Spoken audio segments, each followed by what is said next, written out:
आधे हिंदुस्तान, पहाड़ों से मैदान तक पानी ही पानी।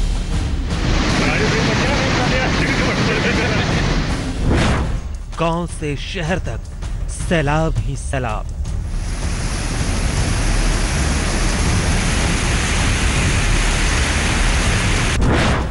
घर, स्कूल, अस्पताल, हर तरफ जलकाल।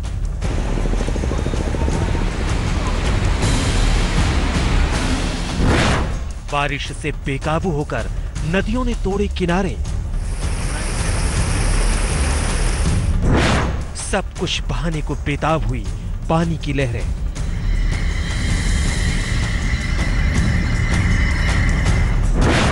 सड़कों पर पानी, घरों में पानी, बेडरूम भी पानी पानी।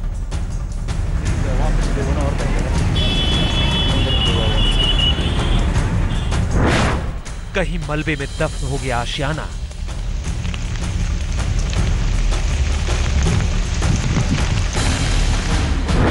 कहीं सड़कों पर टूटकर गिरे पहाड़। हर तरफ बर्बादी लेकर आई बारिश और बाढ़।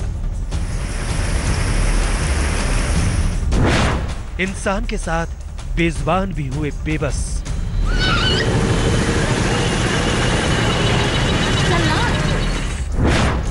जिंदगी पर भारी जल प्रलय। नमस्कार, मैं हूं श्वेता झा और आप देख रहे हैं आज तक। आधे हिंदुस्तान पर सैलाब का सितम जारी है। बारिश और बाढ़ हर तरफ बर्बादी बनकर कहर ढा रहे हैं। उत्तराखंड में बारिश और बाढ़ का सबसे ज्यादा असर हुआ है, जहां के कई जिलों में हालात बेकाबू हो चले हैं। मौसम विभाग ने अगले कुछ घंटों के लिए रेड अलर्ट जारी किया है।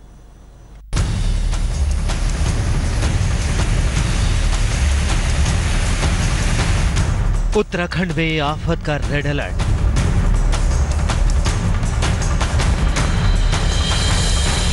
अगले 12 घंटे भारी बारिश की चेतावनी।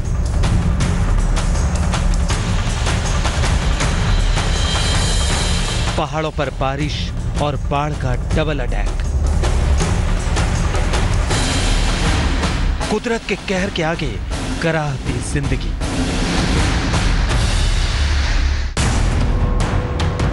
सैलाब के आगे सड़कें समंदर बन चुकी हैं। घर बाढ़ के पानी में डूब चुके हैं। कारें, मोटरसाइकिल सब पानी की लहरों में समा गई है। जो जहां है वहीं फंस कर रह गया है। इंसान तो इंसान, बेजुबान भी बारिश और बाढ़ की मार से परेशान है। उत्तराखंड की राजधानी देहरादून बारिश और बाढ़ की सबसे ज्यादा मार झेल रहा है। यहाँ भारी बारिश का दौर खत्म होने का नाम नहीं ले रहा है।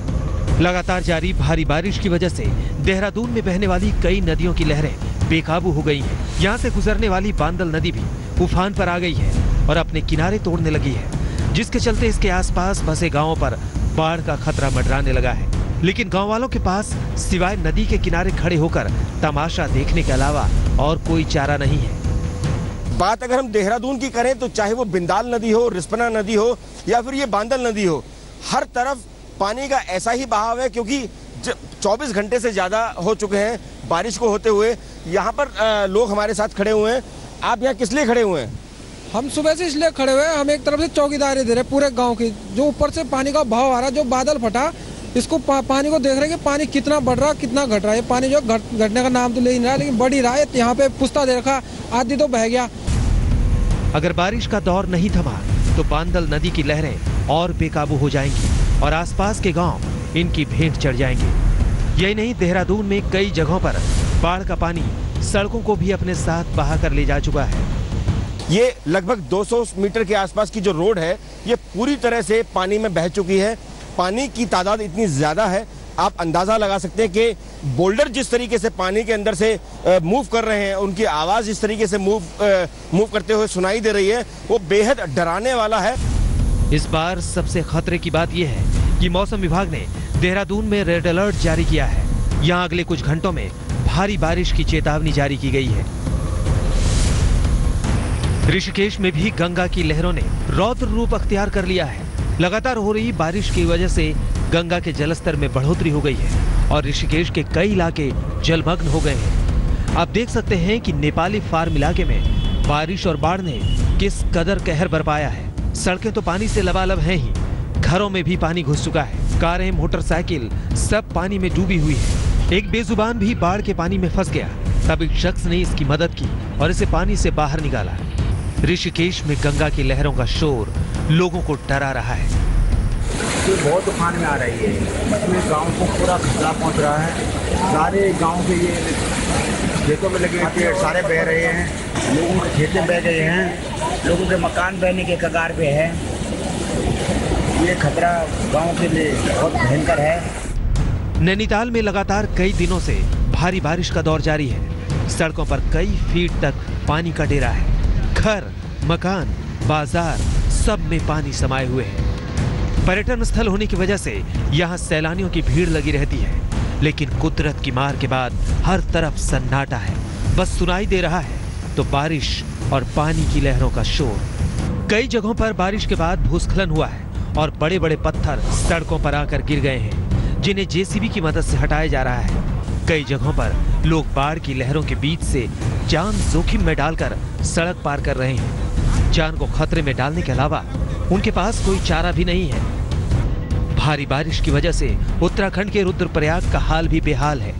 यहाँ बारिश की वजह से केदारनाथ मार्ग पर पड़ने वाले कई बरसाती नाले उफान पर आ गए हैं, जिनके बीच से तीर्थ यात्रियों को अपनी जान जोखिम में डालकर सफर तय करना पड़ रहा है। तस्वीरों में आप देख सकते हैं कि तीर्थ यात्री किस तरह पानी के बीच रास्ता पार कर रहे हैं। यात्रियों की मदद के लिए पुलिस और एसडीआरएफ के जवान मुस्तैद हैं और वो रस्सी के जरिए यात्रियों को रास्ता पार करा रहे हैं। बारिश की वजह से केदारनाथ यात्रा पर भी बुरा असर पड़ा है। तीर्थ यात्री मौसम खुलने का इंतजार कर रहे हैं, लेकिन लगातार हो रही बारिश उनके सफर में बाधा बन रही है। साफ है कि उत्तराखंड के कई जिले कुदरत का कहर झेल रहे हैं। अगर इसी तरह पहाड़ों पर भारी बारिश का दौर जारी रहा तो आने वाले दिनों में यहाँ रहने वाले लोगों की मुश्किलें और बढ़ सकती हैं। देहरादून से दिलीप सिंह राठौड़, ऋषिकेश से कृष्ण गोविंद, नैनीताल से लील सिंह बिष्ट के साथ प्रवीण सेमवार, रुद्रप्रयाग, आज तक। पहाड़ों पर कुदरत कहर बरपा रही है तो मैदानों में भी बारिश और बाढ़ लोगों के लिए मुश्किल का सबब बनी हुई है। यूपी के भी कई जिले बाढ़ की चपेट में हैं। यहां सड़कों से लेकर लोगों के घरों तक में बाढ़ का पानी घुस चुका है।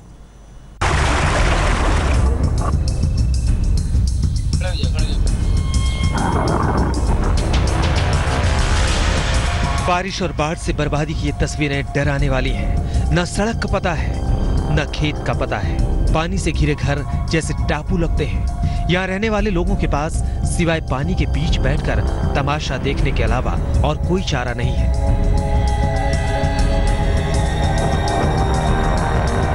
तस्वीरें कौशाम्बी इलाहाबाद बॉर्डर पर बसे मनौरी अहमदपुर पावन गांव की है, जहां आसमान से बारिश की शक्ल में आफत बरसी। 3 दिनों में इतनी बारिश हुई कि सब कुछ पानी में समा गया। गांव के रास्ते, खेत, घर सब पानी से घिर गए। पानी की लहरों ने गांव के नक्शे को ही बदल कर रख दिया है। लोग जहां थे वहीं फंस कर रह गए हैं। उनका घरों से निकलना मुश्किल हो गया है। बच्चों को किसी तरह चारपाई पर बिठाकर पानी के बीच से बाहर निकाला गया। 24 घंटे से पानी बरस रहा है, हम लोग फंसे हुए हैं। सारा चारों तरफ से पानी भरा हुआ है, न निकलने की कोई जगह है, न कोई अभी तक प्रशासन, न कोई आया। बच्चों की तरफ बचा रहे हैं। बच्चों तो बहुत मुसीबत में हम लोग छत पे किसी तरह टांग के ले गए। वहाँ बिस्तर ले गए, खाना पीना सब बिल्कुल खाने के लिए 24 घंटा कोई पूछा नहीं क्या खाएं क्या नहीं खाएं। यूपी के गोंडा में भी नदियों की लहरें कहर बनकर टूट रही हैं। घाघरा नदी में पानी का बहाव तेज हुआ तो लहरों ने अपना घेरा तोड़ दिया और लोगों के घरों में घुस आई। हालात ये है कि लोगों के घरों में पानी की लहरें घूम रही हैं। लोग पानी के बीच किसी तरह वक्त बिता रहे हैं। यहाँ के करीब 8 गांव में बाढ़ का पानी घुस चुका है। हालात को देखते हुए एनडीआरएफ को तैनात किया गया है। इलाके के डीएम का दावा है कि बाढ़ पीड़ितों की हर संभव मदद की जा रही है। पानी से हम लोग का पूरी फसल बर्बाद हो गई है और ऊपर से पानी आया और बाढ़ भी आई है। बाढ़ ज्यादा आई है, पानी तो बारिश हुई है।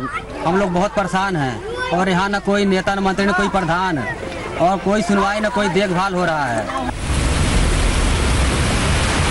बाराबंकी में भी घाघरा नदी की लहरें बरबाती बनकर दौड़ रही हैं। घाघरा का जलस्तर खतरे के लाल निशान को पार कर चुका है।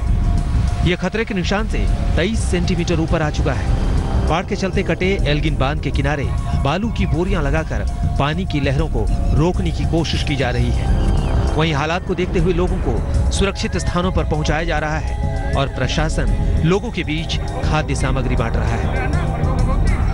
पानी इस समय बहुत तेजी से बढ़ रहा है। घाघरा हम लोग का घर बिल्कुल नदी के किनारे में है, तो कमर भर पानी करीब का बढ़ जाता है। बाढ़ के खतरे का अंदेशा बना हुआ है, फिर भी स्थिति पूरी तरह नियंत्रण में है। जो हमारे दूसरे बैंक पर, घाघरा के दूसरे किनारे पर गोंडा साइड में हमारे 7 गांव बसे हुए हैं, उसमें से उनके 3 गांवों में पानी जिनमें घुसा था, कुल 555 परिवारों को सुरक्षित ऊंचाई पर, बंधे पर उनको स्थापित कर दिया गया है। ये तस्वीरें फर्रुखाबाद की है, जहां गंगा का जलस्तर बढ़ने से मिट्टी का कटान तेज हो गया और इलाके के लोगों में बाढ़ की दहशत फैल गई।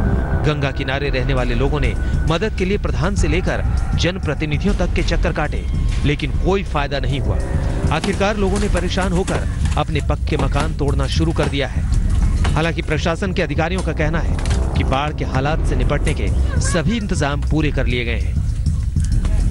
गंगा जी आए तोड़ जाए सर यही कहा 10-15 मीटर 20 मीटर से ज्यादा थोड़ी गाँव है। ठोकरा बन पाई, लेकिन ठोकरा जाके अभी नहीं बन पाई है। डीएम के पास एप्लीकेशन कचहरी में पूरा गाँव ले गए, दे के आए, बहुत कोई भाई नहीं सुनवाई हुई, तो मैं तोड़ पे क्या करो।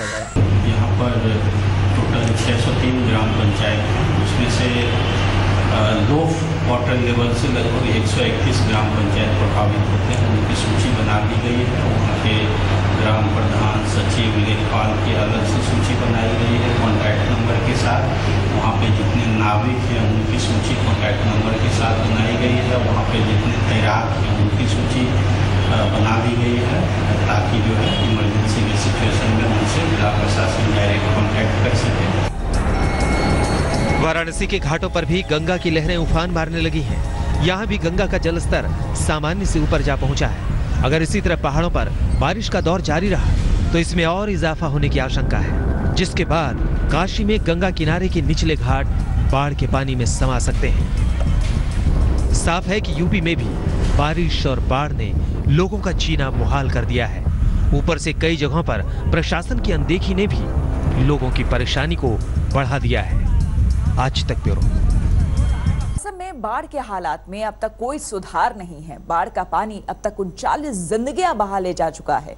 राज्य से लेकर केंद्र सरकार तक दोनों अपने स्तर पर हालात पर काबू पाने में जुटे हैं। आज केंद्रीय गृह राज्य मंत्री किरण रिजिजू असम के दौरे पर जा रहे हैं। जहां कभी गैंडे, हाथी और हिरन दौड़ा करते थे, आज वहां पानी की लहरें उफान भर रही हैं। बाढ़ के पानी ने बेजुबानों के बसेरे को जैसे समंदर में तब्दील कर दिया है। जहां तक नजर जाती है दिखता है तो सिर्फ पानी, पानी और पानी। बाढ़ के पानी ने इंसान तो क्या बेजुबानों को भी नहीं बख्शा है। तस्वीरें असम के कांजीरंगा नेशनल पार्क की हैं, जहां बाढ़ के पानी ने पार्क के करीब 75% इलाके को अपनी चपेट में ले रखा है। बाढ़ से अब तक 25 जानवरों की जान जा चुकी है। सीएम सर्बानंद सोनोवाल ने आला अधिकारियों के साथ बोट में बैठकर पार्क का जायजा लिया और अधिकारियों को हालात से निपटने के निर्देश दिए। वहीं असम में बाढ़ का तांडव लगातार जारी है। असम के 24 जिलों में बाढ़ से अब तक कोई राहत नहीं है। बाढ़ से मरने वालों का आंकड़ा 39 तक जा पहुंचा है। 2500 गांव बाढ़ के पानी में समा चुके हैं, जबकि करीब 1 लाख हेक्टेयर की फसल भी पानी की भेंट चढ़ चुकी है। 1 लाख लोगों को 231 सहायता शिविरों में पहुंचाया गया है। हालात को देखते हुए राज्य सरकार से लेकर केंद्र सरकार तक सब अपने स्तर पर लोगों को राहत पहुंचाने के काम में जुटी हैं। सर्बानंद सरकार ने हालात से निपटने के लिए कोऑर्डिनेशन कमेटी गठित की है, तो वहीं केंद्रीय स्वास्थ्य मंत्री जेपी नड्डा ने भी हर संभव मदद का भरोसा दिया है। बाढ़ से बर्बादी के हालात का जायजा लेने के लिए केंद्रीय गृह राज्य मंत्री किरण रिजिजू भी आज असम का दौरा करने वाले हैं। आज तक ब्यूरो।